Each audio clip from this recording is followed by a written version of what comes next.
Hello BSc second year. आज हम discuss करेंगे फील्ड क्रॉप ग्राउंडनट की डिजीज़ के बारे में। सबसे पहले हमारी डिजीज़ है tikka disease of groundnut.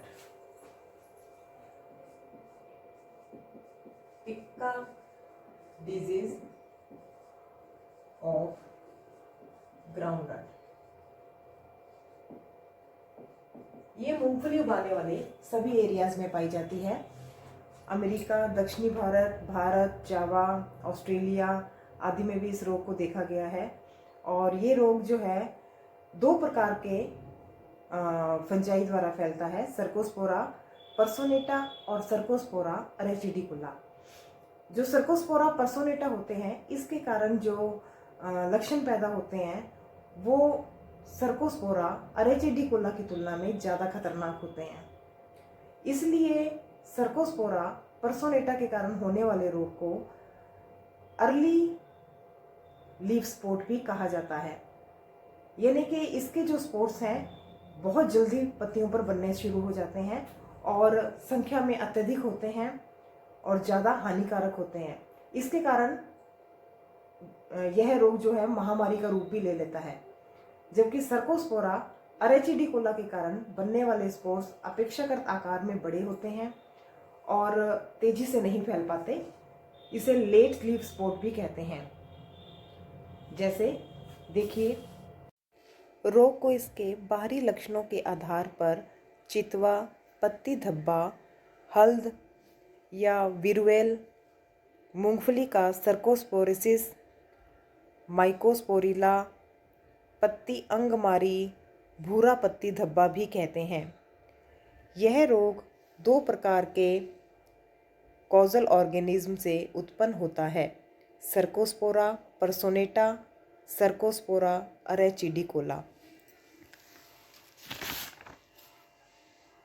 Cercospora पर्सोनेटा के कारण लोअर साइड पर छोटे गोल गहरे भूरे से काले धब्बे बन जाते हैं और इनका प्रारंभ में इनका क्षेत्र पीले रंग के संरचना द्वारा घिरा रहता है।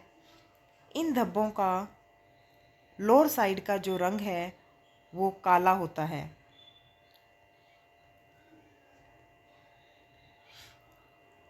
ये हेल्दी लीफ है। ये सेकंड नंबर जो लीफ है बीच में, ये पर्सोनेटा के कारण नहीं है, ये जो है सर्कोस्पोरा अरेचिडिकोला के कारण है। और जो लास्ट छोटे धब्बे दिखाई दे रहे हैं लीफ पर, वो सर्कोस्पोरा पर्सोनेटा के कारण है। सर्कोस्पोरा पर्सोनेटा के कारण होने वाले रोग को अर्ली लीफ स्पॉट कहते हैं। सर्कोस्पोरा पर्सोनेटा सर्कोस्पोरा अरेचिडिकोला से ज़्यादा हानिकारक है, क्योंकि यह बहुत अधिक धब्बे पैदा कर देता है और धब्बे तेज़ी से फैलते हैं और कभी कभी ये रोग जो है महामारी का रूप भी ले लेता है। लीफ के जो चारों तरफ पीले रंग का क्षेत्र बना रहता है, संख्या में बहुत अधिक धब्बे बनते हैं। ये देखिए, सर्कोस्पोरा पर्सोनेटा के कारण, जिसे अर्ली लीफ स्पॉट भी कहते हैं। सर्कोस्पोरा अरेचिडिकोला के कारण बनने वाले धब्बे आकार में बड़े होते हैं, काले होते हैं और इनमें डेवलपमेंट की अधिक जब स्टेज आ जाती है, ज़्यादा विकास हो जाता है, तब पीला क्षेत्र बनता है इनके चारों तरफ।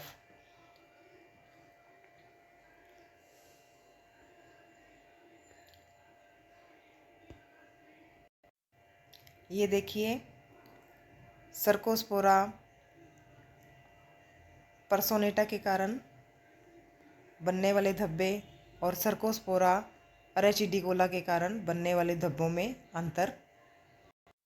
नेक्स्ट है disease plant. Diagram showing tikka disease of groundnut.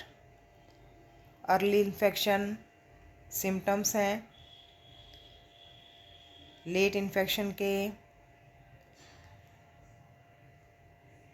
और सीड्स पर सिम्टम्स दिखाई दे रहे हैं इन्फेक्शन के।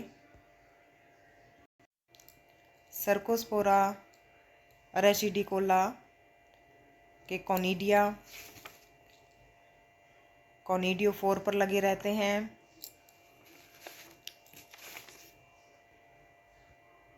इस तरह की संरचना दिखाई देती है।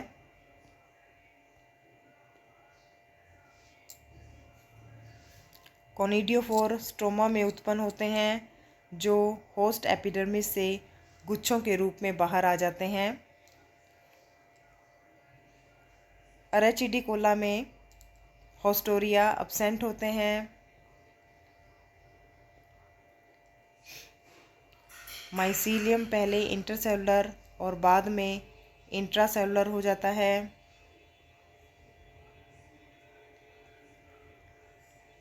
सर्कोस्पोरा परसोनेटा में होस्टोरिया उपस्थित होते हैं। माइसीलियम इंटरसेलुलर और गुच्छों के रूप में ही होस्ट एपिडर्मिस से बाहर आते हैं।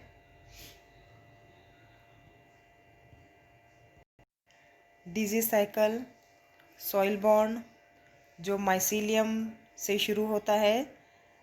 भूमि में जो माइसीलियम पड़ा रहता है, mycelium germinate on lower leaves of healthy plants. Season में इन्फेक्टेड प्लांट्स हो जाते हैं और ऑफ सीज़न में वही माइसीलियम जो है वो डोरमेंट माइसीलियम या प्लांट डेब्रिस के रूप में भूमि में पड़ा रहता है। सेकेंडरी इन्फेक्शन जो है कॉनिडिया के द्वारा होता है। जो कॉनिडिया पार्टिसिपेट करते हैं सेकेंडरी इन्फेक्शन में, जो एयर के द्वारा इन्फेक्टेड प्लांट से हेल्दी प्लांट तक चले जाते हैं। Control measurements field sanitation, crop rotation, hot weather, deep ploughing, use of disease resistance varieties, change in time of sowing, use of proper fungicides, biological methods. Next disease है collar rot. जैसा कि नाम है, infection पौधे के collar area में होता है, जो भूमि के बिल्कुल निकट जो एरिया होता है वहाँ इन्फेक्शन होता है। जैसे कि हमारे कॉलर होते हैं और कॉलर के पास के भाग में इन्फेक्शन होगा तो इसे कॉलर रोट कहा जाता है। इस डिजीज के लक्षण 3 फेजेस में दिखाई देते हैं। पहली प्री इमर्जेंस रोट। इस अवस्था में संक्रमण किसी भी समय बीजांकुर के अंकुरित होने के बाद जो है हो जाता है। हाइपोकोटाइल पानी सोखकर हल्की भूरी हो जाती है और फंगल माइसीलियम से घिर जाता है। Second post emergence rot. Affected plant मुरझा जाता है, बीजपत्र पीले और बाद में तना भी पीला हो जाता है। प्रभावित पौधों के निचले भाग में झिल्ली दिखाई देती है। झिल्ली पर असंख्य सफ़ेद से लाल पकाए हुए चमड़े के रंग जैसे घाव पड़ जाते हैं। तने के आधार व जड़ों के चारों तरफ काले बीजांकुरों की बुरादे की परत बन जाती है। Crown road.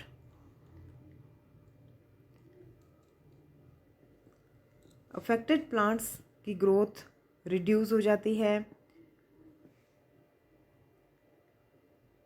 जब पौधे एडल्ट हो जाते हैं तो उसमें क्राउन रोट के सिम्टम्स दिखाई देते हैं। लार्ज लेजन्स विकसित हो जाते हैं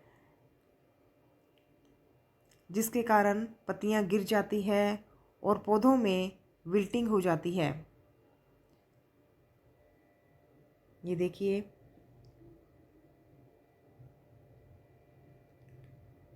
सिम्टम्स।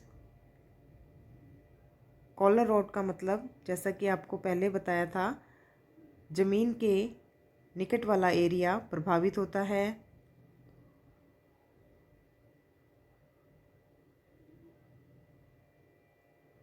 दानों पर, मूंगफली पर इस तरह के धब्बे बन जाते हैं।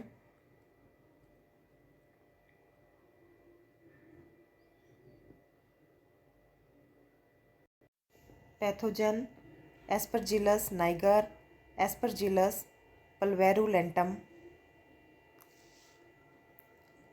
Mycelium septate.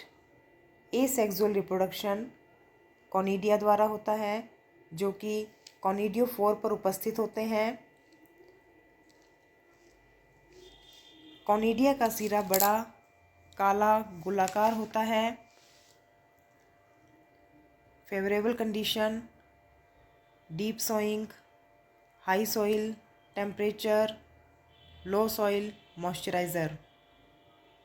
Disease cycle: seed borne और सॉइल बॉर्न दोनों प्रकार का होता है।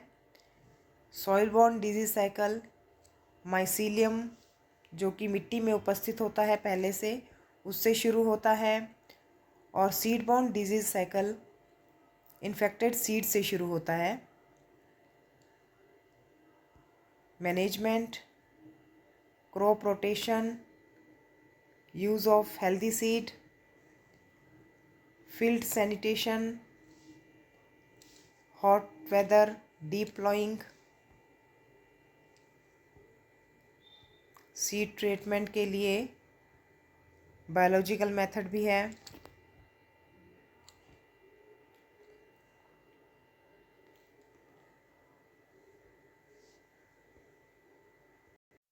ट्राइकोडर्मा विरिड या trichoderma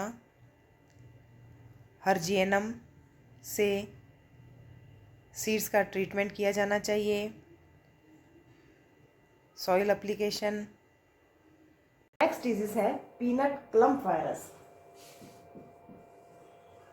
peanut clump virus viral disease है। पीनट क्लम्प वायरस डिजीज, ये डिजीज़ वेस्टर्न अफ्रीका में मूंगफली पर पाई जाती है और भारत में भी मूंगफली उत्पादन करने वाले सभी क्षेत्रों में पाई जाती है। यह एक सॉइल बॉर्न डिजीज़ है जिसका causal organism peanut clump virus है और ये ऑयल पर में रहने वाले फंगस पॉलीमिक्सा स्पीशीज़ द्वारा ट्रांसमिटेड होता है। सिम्टम्स जैसे कि है बताया गया है, ये सॉइल बॉर्न डिजीज़ है, इसलिए इसके सिम्टम्स फंगल माइसीलियम द्वारा ही फैलते हैं, जो मिट्टी में पत्तियां भूमि के निकट होती हैं वहाँ पर सबसे पहले फंगस का इन्फेक्शन होता है, क्योंकि अगर उसी इन्फेक्टेड फील्ड में वापस फसल बो दी गई है तो इन्फेक्शन के ज़्यादा चांसेस होते हैं और इन्फेक्शन हो जाता है और पौधे पूरी तरह से बौने दिखाई देते हैं, डार्क ग्रीन हो जाते हैं। ये देखिए, इस तरह के सिम्टम्स दिखाई देते हैं। यंग लीव्स चित कबरापन दिखा देती हैं, विकृत हो जाती हैं, क्लोरोटिक एरिया बढ़ जाते हैं।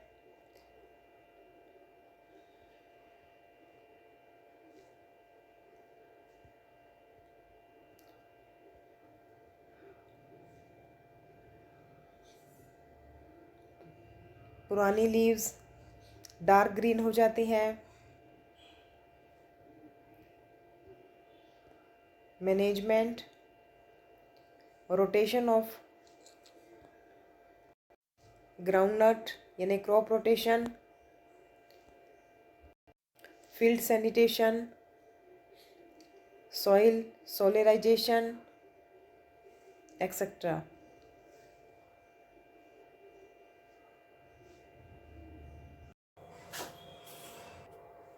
Thank you. ये सब है ग्राउंडनट की डिजीज़ के बारे में।